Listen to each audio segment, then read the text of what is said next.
But the big kind of story, I guess, was Tommy Pham's reaction. Coming off the field, very frustrated. All right, I get it. But when he got into the dugout, had to be physically restrained and essentially thrown into the tunnel because he was going after bench coach Bobby Dickerson. I don't understand this. I understand, he's frustrated. He was calling off the shortstop and there was a collision. I mean, those things happen. It's a Major League Baseball field. There's, I believe, full capacity at Wrigley. It's probably loud. Ha-Seong Kim also doesn't speak English. So, or at least this isn't his first language. I don't quite know, but I don't think he speaks English. Definitely not as his first language. And Tommy Pham going after Bobby Dickerson, it doesn't make sense to me.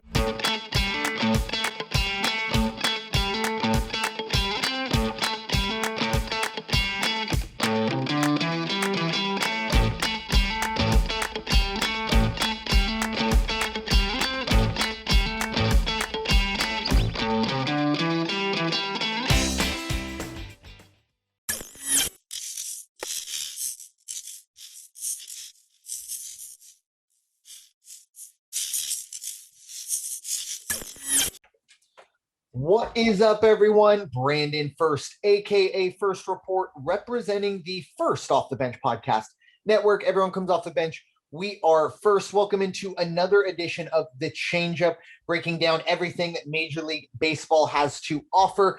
You find myself at First Report, F-E-R-S-T, and you can find the podcast network at Off the Bench 1-2. And now it is time to introduce my co-host for the Changeup, Bryanna Winner. You can find Bryanna at BWinner12. Bryanna, how you doing today? I'm tired. I'm kind of hungry, but I want to talk baseball. So I'm doing this first. Perfect. Yes, it's getting it done, and then then we can go eat dinner. But yeah, it is a couple days late, but it's an opportunity for us to soak in a little bit more everything that baseball has to offer this past week. So without further ado, it's time to dive in. And really, I think the big news, at least, maybe on and then off the field, was the Braves situation with Marcel Ozuna. Obviously, it started last week when Marcel Ozuna fractured multiple fingers diving in to a base. I feel like every Little League coach I've ever played under points to that when he says, don't dive in head first. But that's what happened. He was going to be out 6 weeks. At this point, that's probably the least of his worries after a weekend, I believe it was this past weekend, where he was unfortunately arrested on charges. He has been since released on bail, but it was domestic violence charges. Apparently told his wife he was going to kill her. That's what is out there. Not great.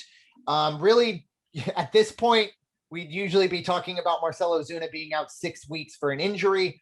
Probably going to be talking about Marcel Ozuna out for a lot longer than that, even once the fingers do heal. But Bryanna, what are your thoughts on the kind of Marcel Ozuna saga? Well, first, I was always told to slide feet first. Yeah, exactly. If you slide head first, yes, you're able to maneuver a bit more, but they can still tag your head.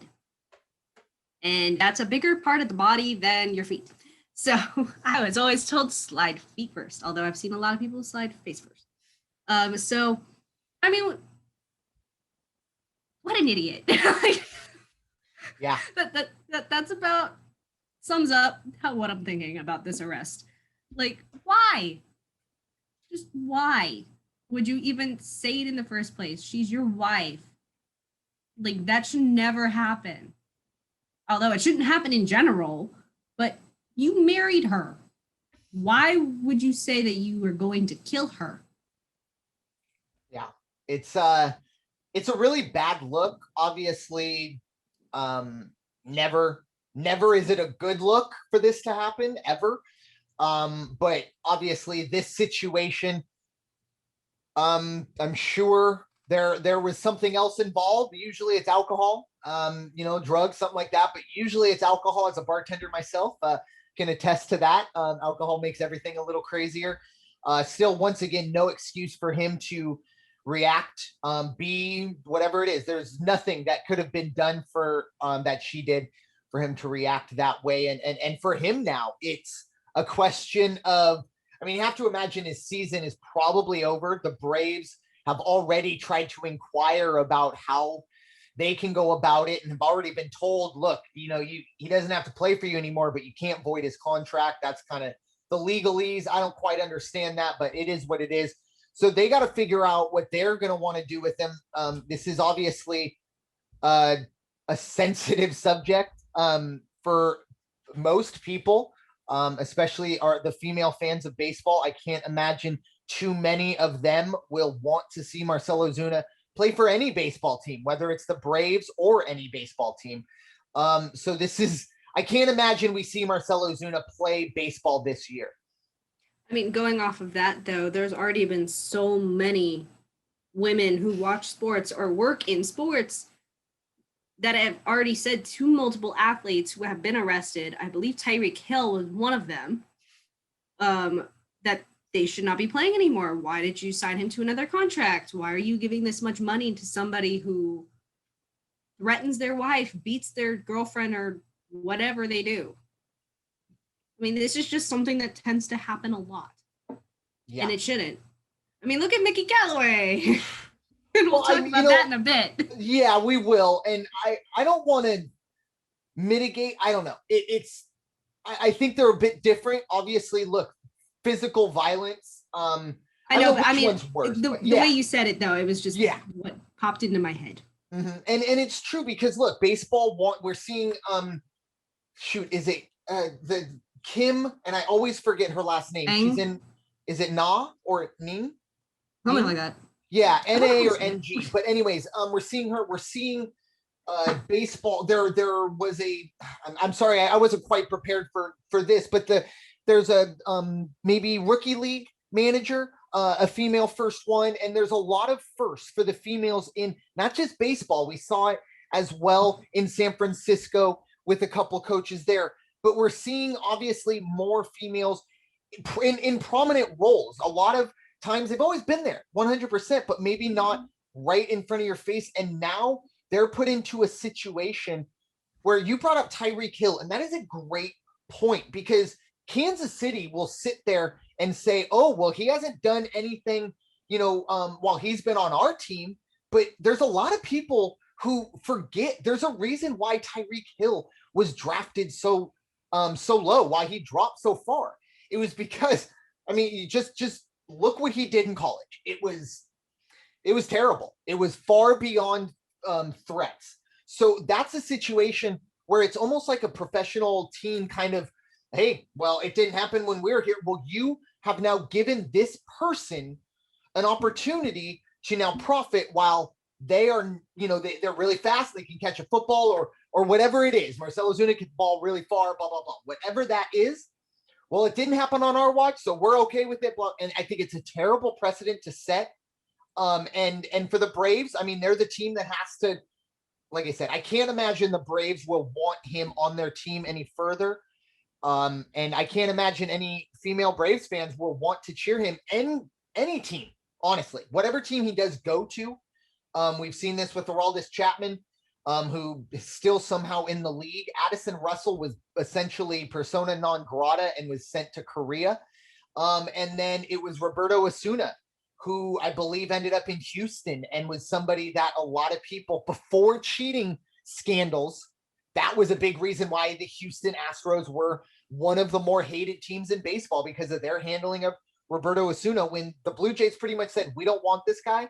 And the Astros said, the guy can throw 97. We don't care what he does off the field. And that's just a absolutely terrible message to send. And at the end of the day, it's a societal problem. This is not only sport athletes that are doing this. Obviously, it's under the microscope. It's a society problem in terms of, the way this goes down. It's a terrible look for the people involved, but this is not an isolated incident. This is not the last time, unfortunately, we will talk about something like this on the podcast. But for Marcel Ozuna, back to the moral drawing board. Make right at home first and foremost, and then try to figure out what you're going to do after the fact. But it's not looking good. Like I said, if I'm a betting man, we don't see Marcel Ozuna until 2022, and even then, that might be a stretch. So moving on to a bit of injury news. We'll stay in Atlanta for a moment. A bit of unfortunate news about Mike Soroka. Of course, last year had the Achilles injury. A lot of people in Braves in Atlanta thought he would be ready for the opening day. Then it kind of got pushed to July. Now it's pushed to September.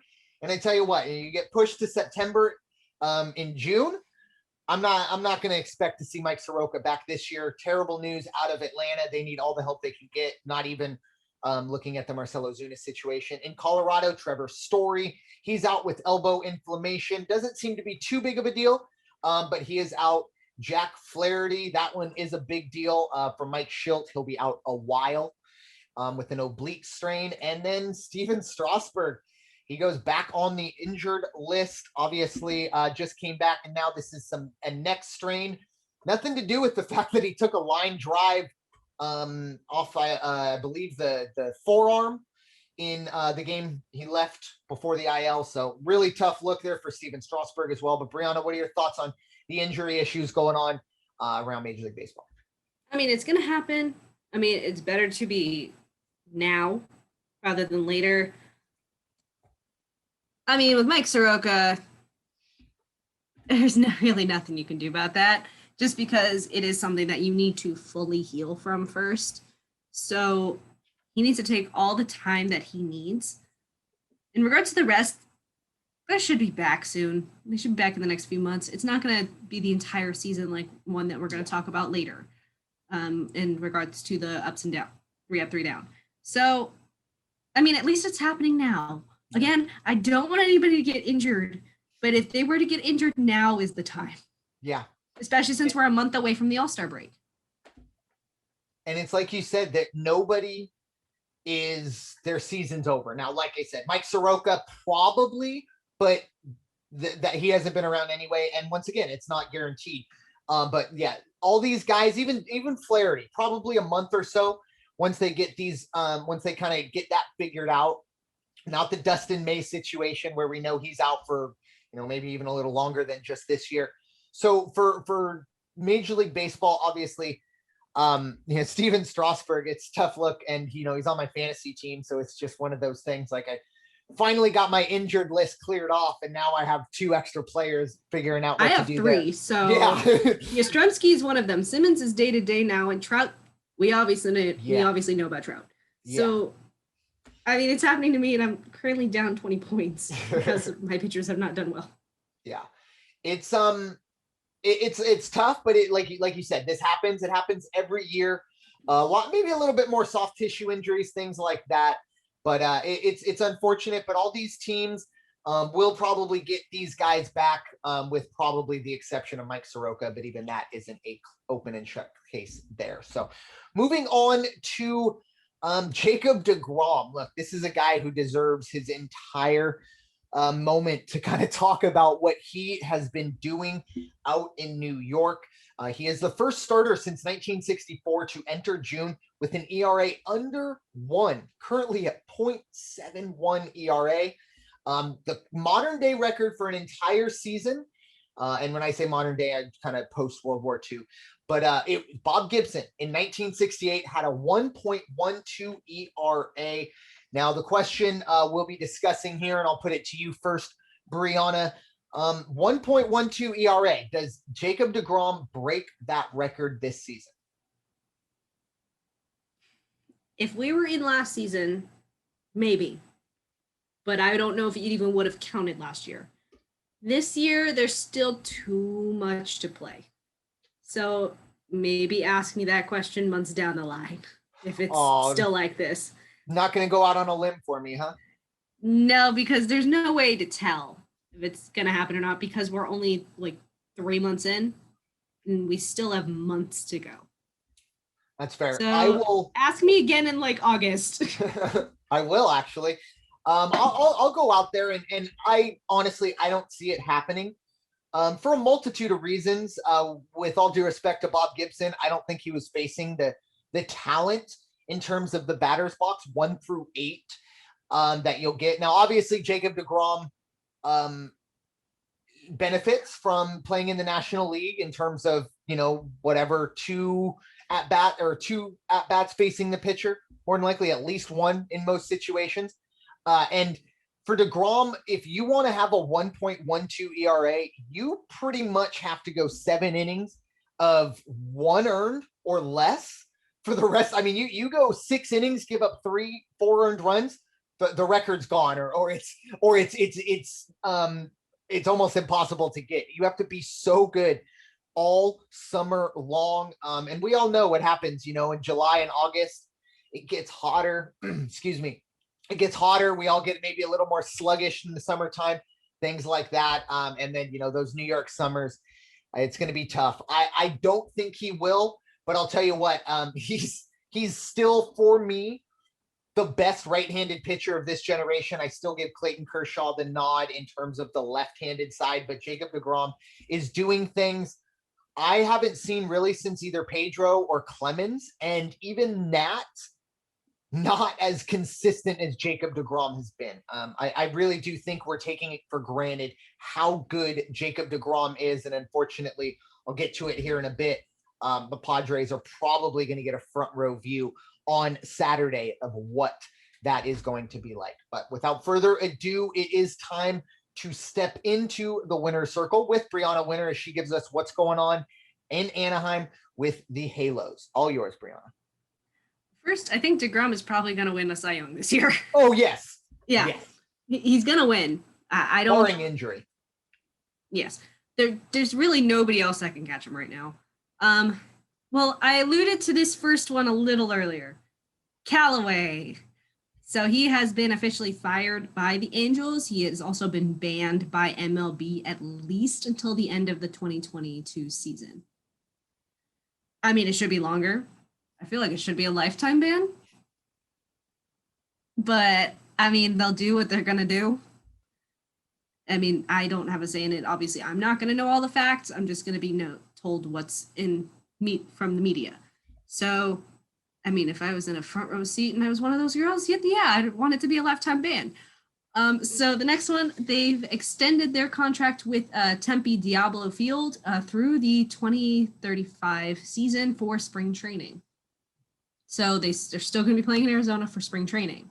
So since the last time we were on this podcast, they won 2 against the Rangers. They went 2-2 versus the A's. So I'm going to ask you something, or I'm going to see your reaction in a second. So Ohtani was scratched from his start on Thursday, but not because of injury. because of transportation. One of the buses was delayed from the team hotel in San Francisco to Oakland, and he wasn't going to have enough time to finish his normal warm-up, and obviously no one wants to see him get hurt because of how well he is doing right now. So I understand it. But I never thought it would be a bus taking him out of a lineup. And I guess the transit system wasn't any better that day. Yeah. So it must have been some major accident or something. Well, and that's kind of the crazy part, because it's the BART, I think it's Bay Area Rail Transit or Rail Transportation. Something like that. The Angels, first of all, I'm sorry. It doesn't make sense to me that you're late. I understand. I mean, he lives in Los Angeles, or I know Anaheim isn't necessarily LA in terms of traffic, but my goodness. I mean, you have to kind of be ready for these things. But it was only one of the buses. So maybe it hit right when that second bus got to that point. Or they were the first bus, and then when they saw it, they told the second bus to don't take this way. So it could have been that situation. Yeah. But it was odd because the Angels, I don't know if it was their Twitter or if it was a quote, but they had essentially said, look, the BART, there was something happening on the BART and we weren't able. And then the BART Twitter feed just goes, nope, that's actually not true. Everything was running as normal. So there's a lot of weird stuff. I feel bad for whoever had to pitch in Ohtani's spot.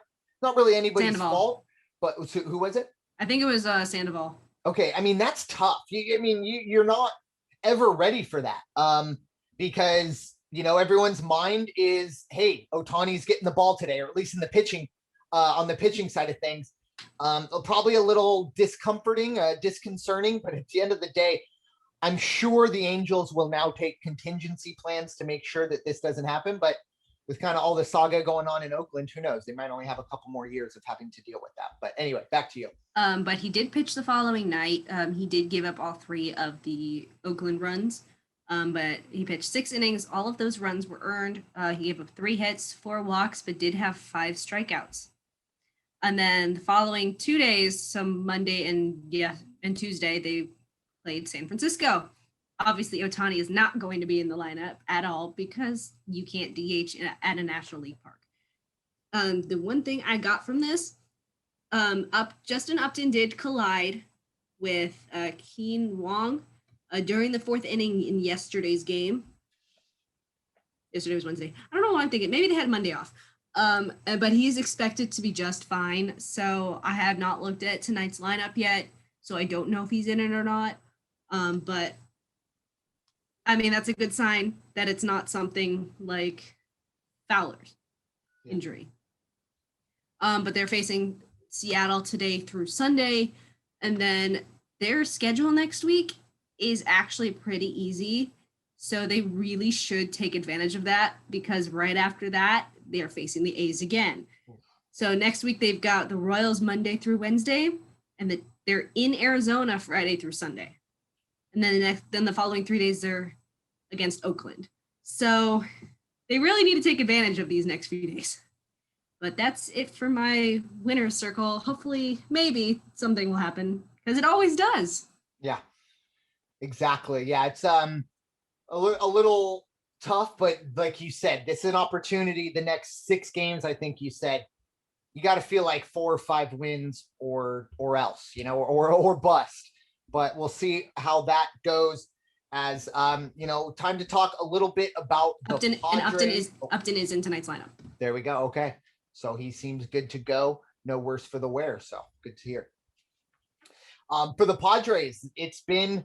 Normally, on this podcast, I've been glowing about how they've been playing. And to be honest, I'll take you back to this past weekend. The Padres had kind of a rather crazy Friday and Saturday where they come from behind very late, all the way kind of capped off on Saturday with really one of the crazier things I've ever seen in terms of Fernando Tatis being the tying run at the plate. First base is open. And they elect to pitch to him.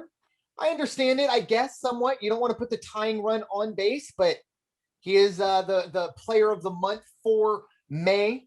Throw that in there. But for Tatis, got a pitch, popped it up, was going to be out of play. First baseman had a shot at it. He did miss it. Wasn't really an error. It was a tough play. A little bit of a top spin, brought it back onto the playing field. Tatis on the very next pitch hit a bomb out to left field onto the train tracks, Albert Pujols territory. If you remember that home run when he was with the Cardinals way back when off of Brad Lidge. But Fernando Tatis, huge home run to tie the game. The Padres ended up winning that game as well. They would end up taking 2 out of 3. But really that Saturday, that was the last time Padre fans were really, feeling good because the Padres left Houston, went up to Chicago, and the Cubs continued to do what they do. We'll get to them in a moment when we talk about our ups and downs. But they were swept by the Cubs. So that was unfortunate. Currently, Fernando Tatis is day to day. But really the big injury news, or maybe the big non-injury news, is what was avoided in Wednesday's game in Chicago. It was a very scary situation. Also a collision, as Bryanna was talking about with Upton, for Ha-Seong Kim and Tommy Pham. Ha-Seong Kim going out to left, looking up, trying to find the ball, was, I believe, called off by Tommy Pham, but didn't hear or just kept going. They end up colliding. It was a very scary collision. A lot of confusion on what was going on. Padres ended up getting a double play out of it that negated a run. I didn't realize what had happened until an inning later. But the big news, obviously, both of those guys stayed down. Neither of them have concussions, probably just bumps and bruises. But the big kind of story, I guess, was Tommy Pham's reaction. Coming off the field, very frustrated. All right, I get it. but when he got into the dugout, had to be physically restrained and essentially thrown into the tunnel because he was going after bench coach Bobby Dickerson. I don't understand this. I understand, he's frustrated. He was calling off the shortstop and there was a collision. I mean, those things happen. It's a Major League Baseball field. There's, I believe, full capacity at Wrigley. It's probably loud. Ha-Seong Kim also doesn't speak English. So, or at least this isn't his first language. I don't quite know, but I don't think he speaks English. Definitely not as his first language. And Tommy Pham going after Bobby Dickerson, it doesn't make sense to me. Obviously, the Padres won't say anything about it. But a lot of Padre fans, and myself included, are starting to question whether Tommy Pham and his, I think, 180 average are worth a roster spot at this point. Tommy Pham DFA has trended on Twitter yesterday, or at least in with the Padres Twitter part. So a lot of question marks there. Personally, I don't think his behavior will have anything but a negative effect on a young team. You do have some leaders in there like Manny Machado, Eric Hosmer, and Will Myers, but really, really bad look. But for the Padres, they're out of Chicago, and most Padre fans very happy to get out of Chicago. Nothing to do with the city of Chicago, just maybe Wrigley Field in general.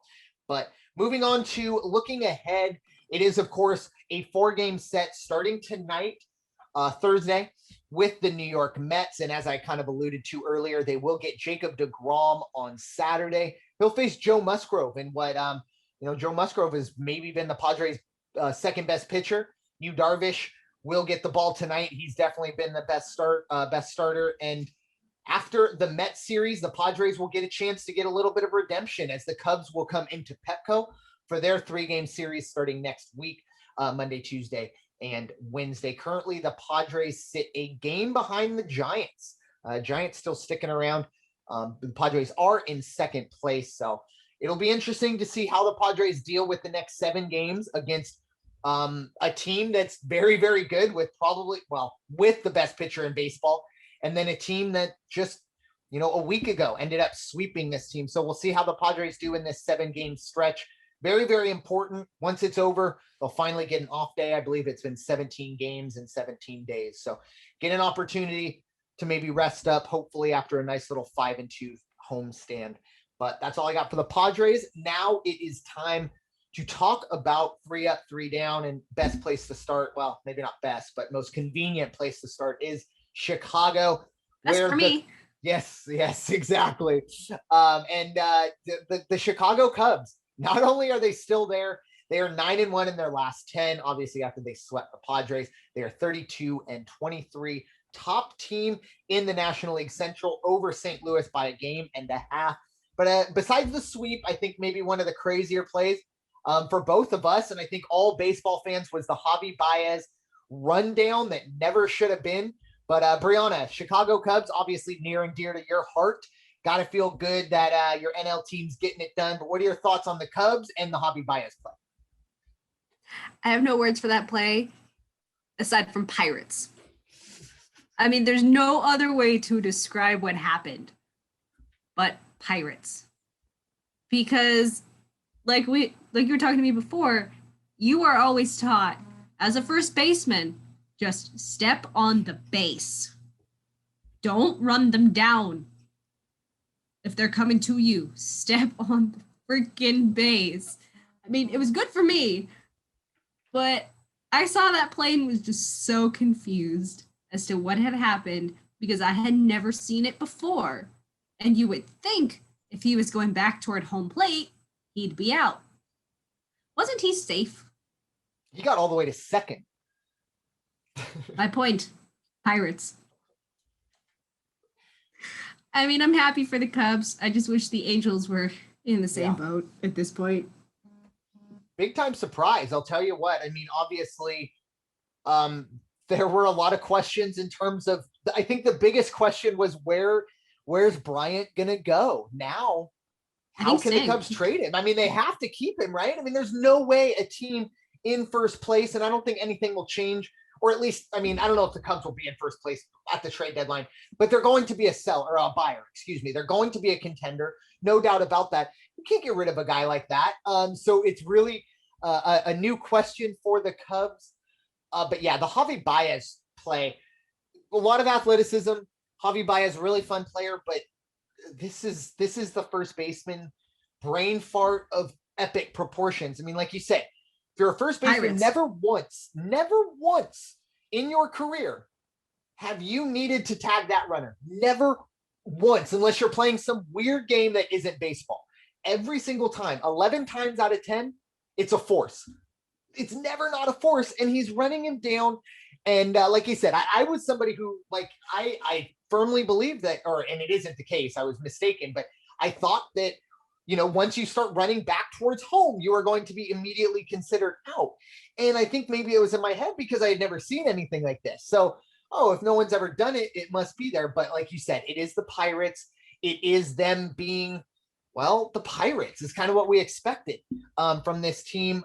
Unfortunate. I mean, I don't like to call anybody out. Definitely a big time mistake.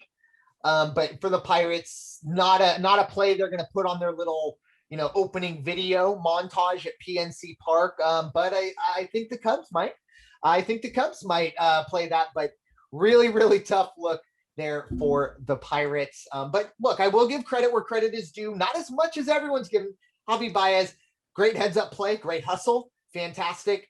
But like I said, a lot of the blame's got to go on that first baseman. And if I'm the pitcher, you don't want to show anybody up, but that's when you walk down the tunnel and take a minute to I can't look anybody in the eyes right now because I'm already on this team and it doesn't look like anyone's doing me any favors right now. So very tough look, but it is time. You have the downs this week. So what's our first down? First down is going to be staying in the National League Central, and we're going to start with the Cardinals. I mean, obviously they were in first place for the last few weeks, and look what just happened. The Cubs overtook them. I don't know if the Cubs have played the Cardinals yet. I know it's going to happen, and that's really going to decide what's going to happen. At this point, the Brewers need to pick it up if they want to be part of it. But again, it's right now a 2-team race. And the Cubs are on a hot streak. So unless somebody can stop it, I don't think it's going to stop. Yeah, and I'm just looking at, okay, they obviously played the Dodgers. I believe 2 out of 3 for the Dodgers. Let me just look that up. Yeah, Dodgers took 2 out of 3 from them. And yesterday's game was a 11-0 as we headed into the top of the second inning. They ended up holding on to win 14-3. But for the Cubs, the Dodgers did. I don't know if I was specific. But yeah, for the Cardinals, obviously falling in the National League Central. And the way the Cubs are playing, I mean, you can't put a foot wrong these days and expect to still be in that division. Really, really unfortunate look. And we talked about it also at the beginning. You also lost their ace. Jack Flaherty out for, a while was what Mike Schultz said, oblique strain, I believe was what the word was. Not exactly a timetable on it, but once again, I don't think we're going to see him in 10 days. So really tough look there in St. Louis. But they do have, the finances. If they want to go out and get someone, they'll have the ability. I don't know. Well, they certainly have the finances after the Colorado trade. Yeah. Yeah, they might Colorado, Colorado, I love you, but that was so dumb. And I'm going to call you out on it every time. But I love Colorado. I'm putting it out there.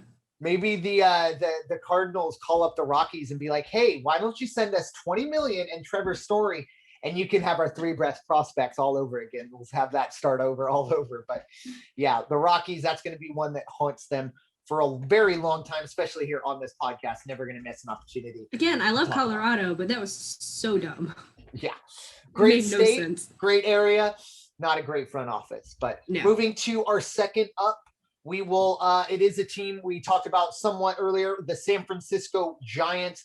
This is a team I think both of us kind of expected to kind of fade back a little bit, or at least be in third place by now. Not so much. They are currently leading the National League West by a game, like I said, over the Padres. And I think really the big reason why I put them on this list is what they did this past weekend, winning 3 straight against the Dodgers. Lost game 1, but did win 3 straight to really kind of let everyone know that, look, this team is going to be here. They're going to be here all summer. I still don't know if they're going to do enough to actually win the division, but they're definitely putting their best foot forward. I believe they split this past week, you said, with the Angels, but the Giants moving in a direction that I don't think either of us expected, and definitely sticking around. So the first two ups, I think, when it comes to the Cubs and Giants, very, very surprising that, we're into June and both of these teams are in first place. I never said they were going to fade away now. I just don't think by the end of the season they're going to stay in this position. Yeah. I think that by the end of the season they'll be in third. But that's because I think once the All-Star break hits, the Dodgers are just going to go off running.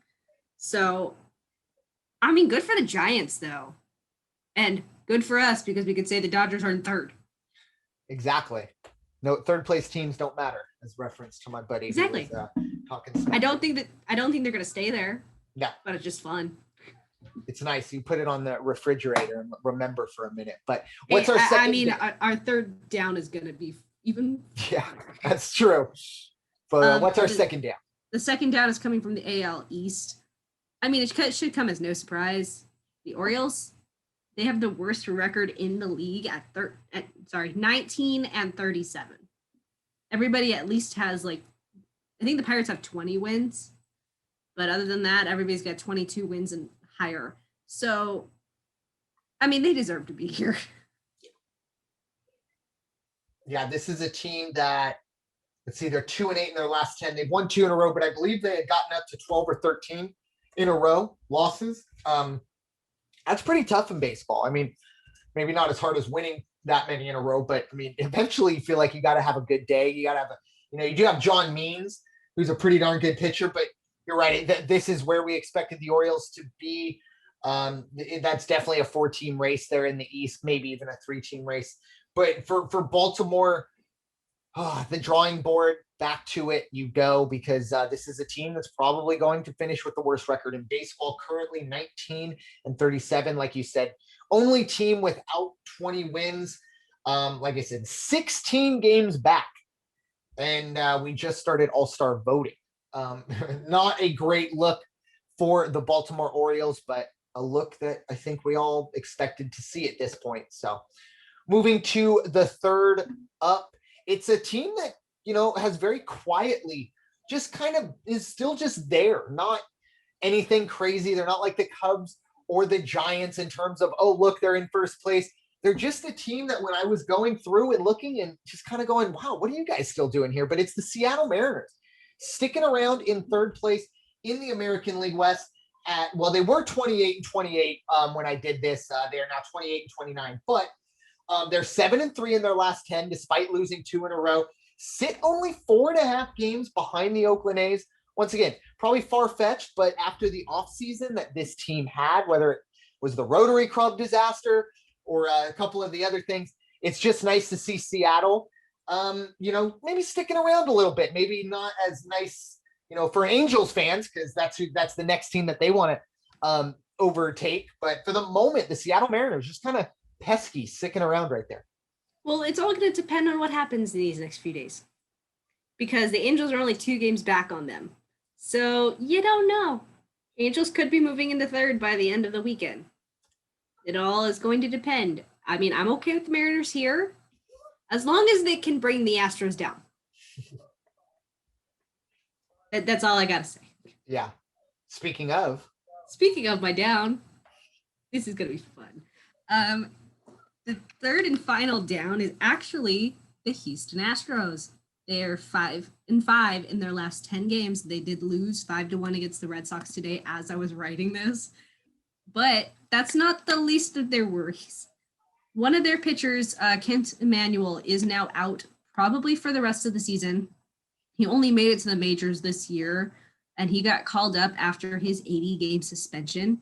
He tested positive for a steroid that I am not even going to try to pronounce again.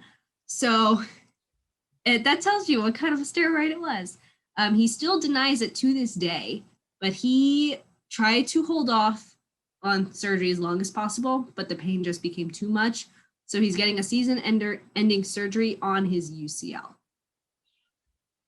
Yeah, that's Dr. James Andrews' territory, Tommy John. And it is important to point out when it does come to suspensions, you're not allowed to serve suspensions hurt. So, if you're thinking, oh, why didn't he just get the surgery during his 80-game suspension?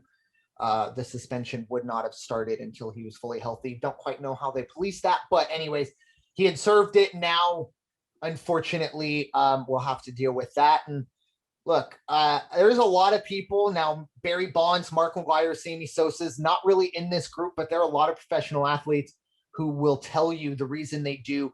Maybe not the steroid that this guy was on, but at least human growth hormone. It's to get healthy faster. That's what a lot of guys use it for. Now you also got a little stronger, things like that. Once again, not so much the Balco stuff and the Mark McGwire stuff, but a lot of players that do get popped for it, a lot of it's HGH that they just, look, it's stuff if you go into your doctor, hey, I'm feeling, here's some human hormone or testosterone, things like that. Can't use it in baseball or professional sports. And that's unfortunate to kind of go out after serving your 80-game suspension. But at the end of the day, look, the rules are the rules, and karma maybe, rearing its ugly head. Don't want to see anybody get hurt ever, of course, but he's going to probably put next year in doubt as well. This is not a great time to have Tommy John when you talk about like a, 12, 15 month rehab situation. You might be looking at the end of next year too. So keep an eye on that. But for the team of the Astros, we want to see them in the downs as much as possible. Exactly. No sympathy from me, especially after the weekend with the Padres. Really probably should have been swept by the Astros, in all honesty. For the Padres to be able to rip two victories from the jaws of defeat, and I'm sure it looks the opposite way for the Astros, who now have to kind of just be expecting that, hey, we should be a lot better than this right now, and they're not, and that's got to be a little disconcerting, especially with the American League West. And who knows, like you said, those Mariners or the Angels both having an opportunity to just kind of stalk the Astros. And like you said, at any opportunity we will get to put the Astros in the down, we will take. So really nice to see them, I believe, make their first appearance. I know I had to put them in as a up one time, but make their first appearance. I don't know. I was just very happy and glad to put them down here once I saw that they've lost 5 of their last 10. Yep. It's perfect. Especially, like I said, the way this weekend went, not a great look considering probably one pitch away, a first baseman catching a ball in the foul ground from winning that series as opposed to losing 2 out of 3. But it is time to kind of chronicle some of the top weekend series of the top weekend series. That's kind of what it is. But we got 3 series to just kind of talk about. It's the Red Sox and Yankees, huge rivalry that will be in the Bronx in New York. The Dodgers at Atlanta, 2 kind of different teams. The Dodgers kind of trending upward, the Braves trending downward, if they're trending anywhere. And payback of the NLCS. Yeah, exactly. Of the last year's NLCS, where I think all of Baseball Nation was pulling for the Braves, couldn't get it done. Yeah, down 3-1 the Dodgers were in that series. Still haunts me to this day. But and then the last series to keep an eye on this week is 2 teams that we talked about in our up. It is the Cubs and the Giants, 2 teams that have been really maybe the hottest teams in baseball, not named the Tampa Bay Rays. A fantastic series that will be. Bryanna, what are your thoughts on these 3 series? Well, I mean, look, Red Sox are in first, I believe, first or second. Yankees are in third. So, I mean, it's going to be good, and this rivalry is going to be so fun. Dodgers, Atlanta, again, rematch of the NLCS. Atlanta should have won. Then again, the Rays should not have taken Snell out. So there's a lot that has happened in those few weeks. But it should be fun to see how Atlanta is going to take this. Oh, you know what we did forget to talk about? Atlanta and the All-Star game. Oh, yes. Yeah, obviously, what was it? $100 million lawsuit? Something like that. Yeah. And to be fair, this isn't, kind of a cash grab. This is local business owners who, we're banking on it. Yeah, we're expecting a week of X time income, whatever exponent you want. And whatever you think about the voting laws or whatever it was, at the end of the day, it wasn't really a baseball related decision. It was the stuff off the field, whatever that is, blah, blah, blah. But this is a case that should be heard. And I personally, I hope they win it. I don't think it will get to trial. This is settlement written all over it. But like I said, I think something was promised to those business owners after a year of, I can't even begin to go even over it. I'm not a business owner, but you can only imagine. I think they're entitled to something because that was a decision that Major League Baseball made that affected obviously a lot more than just the 50,000 people that would have been going to the All-Star game. So that's something, obviously, like I said, I don't think it'll get to a jury trial, probably end up being a 65-70% settlement, but we'll see how that goes. But yeah, that's a tough, as my buddy who is a diehard Braves fan likes to bring up, that was essentially when it all started going wrong for the Braves, was when they took the All-Star game away. So yeah. And then going back to the top weekend series, because I had to say that before I forgot again, the Cubs and Giants. Look, my family, Cubs. Dad also loves the Giants. He doesn't know who he's going to root for this weekend, but I'm sure it's going to be the Cubs. And I would love to see the Cubs take the Giants down. Although if the Giants win, Dodgers stay in third. But I want to see the Cubs win. I don't know. It's going to be a good series. It really is. And it's an opportunity. I don't know who I want to win. It's an opportunity for, I think, both these teams to kind of maybe make a statement similar. What the Giants did just this past weekend, I think a lot of people were kind of maybe second guessing the Giants, and I'm one of them. Are they good enough to stick around with the Dodgers? They took 3 out of 4. And now the Cubs, it's an answer. They just swept the Padres. They're pretty darn good. Can they go on the West Coast and beat the Giants? I can't wait to see how it goes. I am all about the Cubs for obvious reasons. I need the Giants to start losing some games so the Padres can sneak their way back up. But yeah, but at the same time, if the Giants win, the Dodgers stay down and farther away.